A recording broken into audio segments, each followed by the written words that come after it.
അവൾ ആരും പിടിച്ചുകൊണ്ടുപോവില്ല. അവൾക്ക് നല്ല സാമർഥ്യമുണ്ട്. തമിഴരെ പിടിച്ച് ചന്തയ്ക്ക് കൊണ്ടുപോയി വിൽക്കുക പെണ്ണ്, മരുമകൾ പറഞ്ഞു.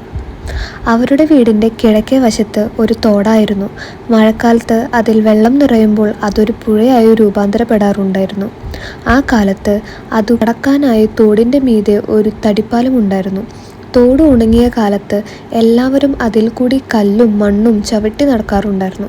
കുപ്പിവളകളൊക്കെ കിലുക്കം തോട്ടിൽ നിന്ന് ഉയരുമ്പോൾ വൃദ്ധ കാതോർത്തു കാത്തിരുന്നു. അമ്മിണിക്കുട്ടിയോട് തിരിച്ചുവരവായിരിക്കണമെന്ന് അവർ വിശ്വസിച്ചു. ആരാ, അമ്മിണിക്കുട്ടിയാ? അവർ ഉറക്കെ വിളിച്ചു ചോദിച്ചു. തോട്ടിൽ നിന്നും യാതൊരു മറുപടിയും ഉയർന്നില്ല.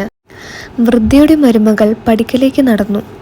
വേലിക്കൽ ഊത നിറമുള്ള കൂത്താടിച്ചി പൂക്കൾ വളർന്നു നിന്നിരുന്നു, മഞ്ഞ കോളാമ്പി പൂക്കളും. അമ്മിണിക്കുട്ടിയെ, അതാരാ? അമ്മിണിക്കുട്ടിയാ?